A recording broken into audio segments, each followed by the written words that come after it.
Hi students, so today we start lecture 76 in our aerospace engineering course, and today I am going to be talking about the reciprocating engine. So this is something which is very important as far as propeller aircraft are concerned, and it is actually the development of this particular engine which led to the growth of the aircraft industry. I'm Dr. Ranjan Ganguly.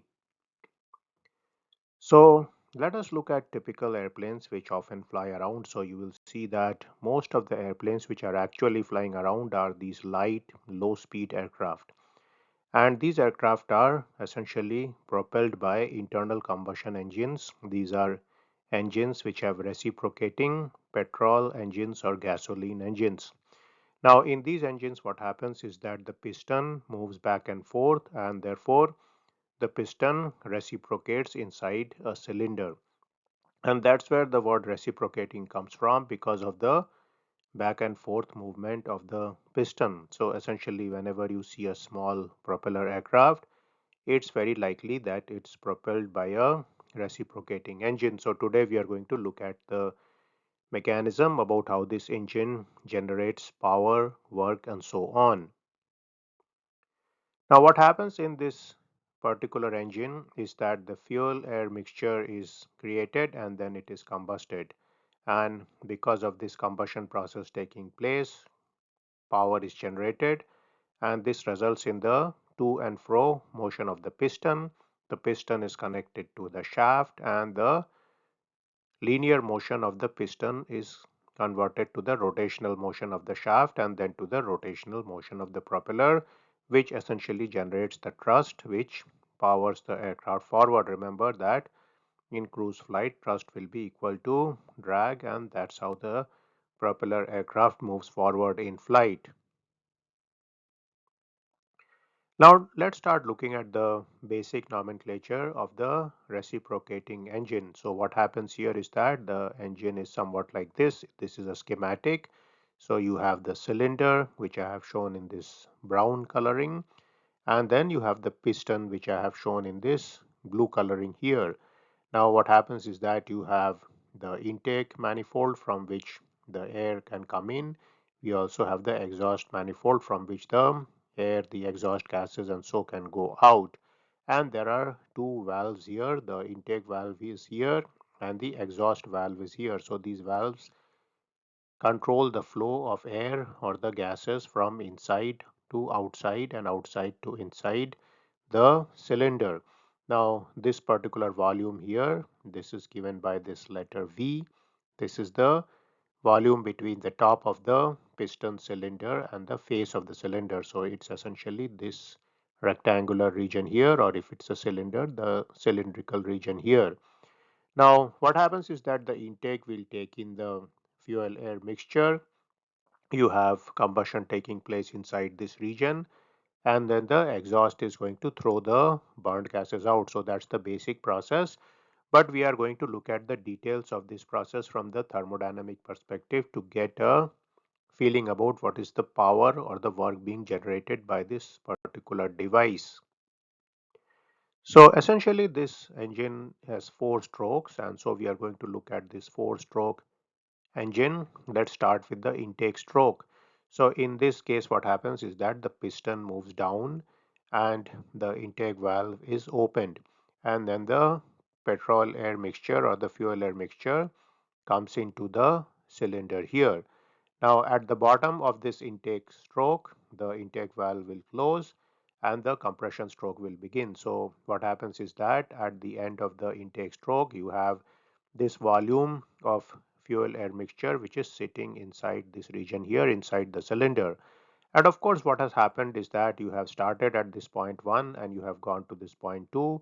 So because the piston has moved downwards, the volume has increased from 1 to 2, but the pressure has remained at the same point, because remember this valve is open. So the pressure at this cylinder level is generally going to be same as the pressure in the ambient region. So pressure has not changed. So it's a constant pressure process between 1 and 2. Of course, the volume has changed from 1 and 2, volume has gone up. Now what happens is that you have the compression stroke. So this is the next stroke here. And here what you do is you do isentropic compression. So remember, isentropic compression means that you have a frictionless and an adiabatic process, which means that no heat transfer is taking place in and out of the system. And so when the compression stroke ends, the fuel air mixture is going to be ignited by an electric spark. So that's the next stage. So what happens is that at the end of the first stroke, the intake valve is shut off here. So all the fuel air mixture is inside this particular region here. And so what has happened is that the system or the air fuel mixture here has got compressed, so the pressure has gone up from the point 2 to 3, and the volume has also decreased from point 2 to 3, because of course this is the compression stroke. So we have compressed this fuel air mixture here, and this has been an isentropic compression process. So the curve looks somewhat like this. Remember, in the isentropic process you have P by rho to the power gamma equal to constant during the process. Now let's look at the next stroke, which is the constant volume combustion. And in this case, what happens is that I mentioned in the previous slide that the fire has been lit in here. So I have shown that in this particular picture. And so then combustion takes place. It is rapid. The piston motion is negligible. So this combustion essentially takes place at constant volume because this volume remains the same. So you see here you go from point 3 to point 4 in the PV diagram. That is the pressure volume diagram, and therefore during this period what happens is that the temperature will increase, but the velocity is, or rather the volume remains constant. So temperature is of course increasing because you have this particular process here. The temperature is going up because you have ignited this fuel air mixture. Now according to the equation of state, what happens in this kind of system is that the pressure is going to rise from P3 to P4 because the temperature has of course risen, and therefore in the constant volume process you move from point 3 to point 4 here. Now let's look at the next stroke, which is the power stroke. And in the power stroke what happens is that you go through the isentropic expansion, and the isentropic expansion is again frictionless and adiabatic, which means no heat transfer is taking place. And now what you do is you go from point 4 to point 5, so the piston moves down here. This is an expansion process. So of course the volume has gone up from 4 to 5. You can see this is going downward, so the volume in this region is going up. And when the power stroke ends, the exhaust valve is going to open. So the other thing which happens here is that the pressure falls because the volume goes up. So that's something which is again the isentropic expansion process. So again, like I mentioned before, this corresponds to the curve P by rho gamma equal constant.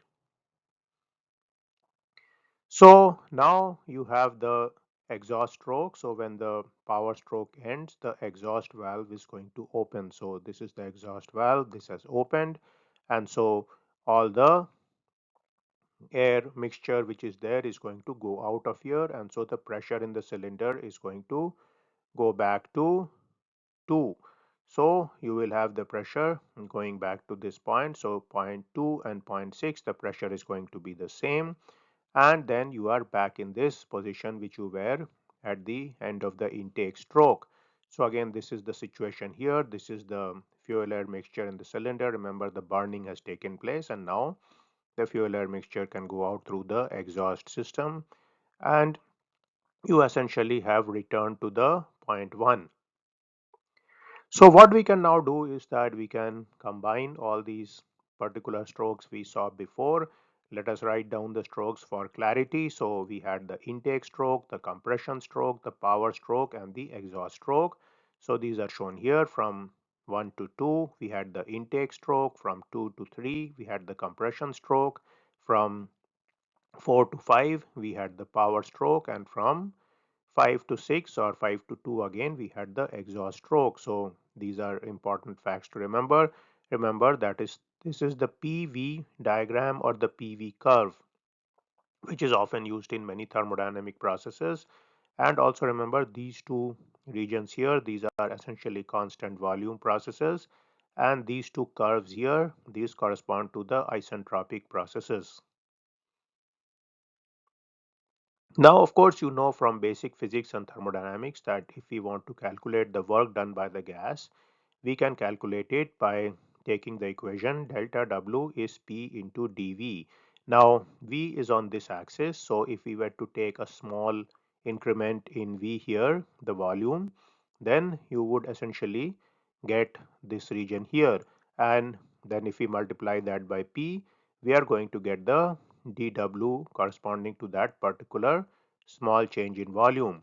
Now what happens is that when you have a thermodynamic system like this, the area which is enclosed in this particular region, that is 2, 3, 4, 5, 2, this region, this is going to correspond to the work done by the gas. So this I have mentioned here, the area is equal to work. So this corresponds to this particular line. If we take that and the area below this line minus this particular line, that is 3 2, and the area below this line. So essentially we have to take the power stroke work, which is given by the integral from 4 to 5, and subtract from it the work which is expanded in 3 to 2. So the W power stroke minus the W compression stroke is going to give us W. Remember that this 4 to 5 is the power stroke and 3 to 2 is the compression stroke. So these are the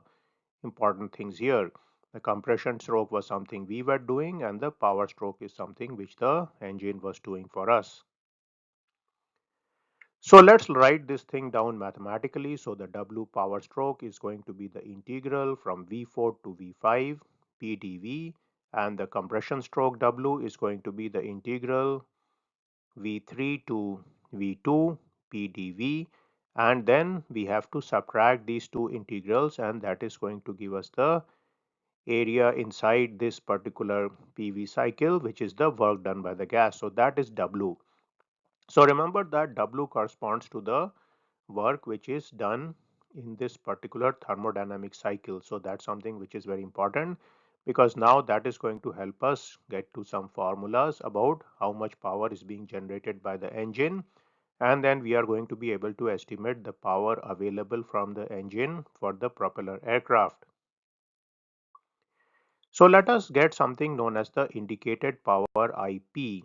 So we know that the shaft is rotating at n revolution per second, and during this particular rotation the piston goes up and down for each revolution. So essentially the up and down motion corresponds to 2 degrees of motion as far as the piston is concerned. Therefore if we look at 1 second, the engine cycle is repeated n by 2 times. So we take the n revolutions per second and we divide it by 2, because the piston and the shaft have a ratio of 2 to 1. So that's something which we now know, and now we know that work output in each cycle is W, which I showed in the slide before. That corresponds to the area inside that PV diagram. And now what happens is that in general we have engines with a certain number of cylinders. We don't have engines with one cylinder most of the time. So let's say we have n cylinders. Now this is capital N.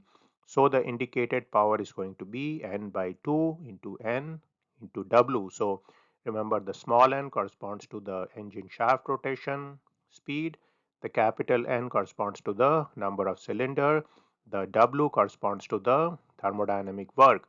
Now the power created by combustion and thermodynamic processes in the engine is given by this formula IP.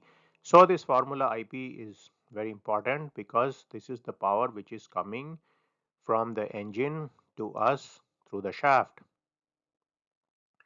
Now of course there are going to be losses present, because there are going to be moving parts in the engines and so on. So there is going to be friction, etc.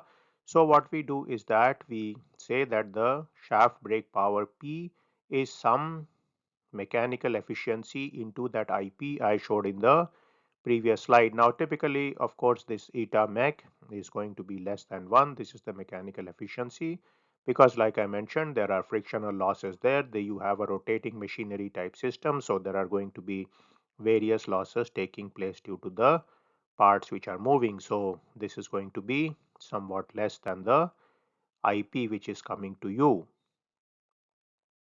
Now, of course, do remember there was one more eta present, which was due to the other losses which were there. When you finally reach the propeller, you got the power PA. So PA is equal to eta mech into IP. IP we have derived as N by 2 N into W. So now we can put this IP formula into PA and we get this as the power available for the engine propeller combined, which is essentially propelling this particular small propeller aircraft. Now again, remember that most of the time we refer to RPM when we talk about shafts and so on, that is revolution per minute, and therefore n small n is equal to the RPM divided by 60. Remember, n was revolutions per second. So we can substitute this also, this small n into this formula here, and so we get PA, which I have put in the yellow box, which is the main formula which we get today. That is PA is the efficiency eta into the efficiency eta mech into the RPM into number of cylinders into W, which is the thermodynamic work obtained from the thermodynamic cycle divided by 120. 120 came because we multiplied 2 into 60. So this equation tells us three things. It of course tells us the intuitively obvious concept that PA is proportional to the RPM of the shaft, but also it tells us that PA is proportional to the number of cylinders. So if you want to increase the power, you can have more cylinders as far as the engine is concerned, and also it depends on how much each cylinder produces. So W is the power produced by each cylinder, so that also is coming in here.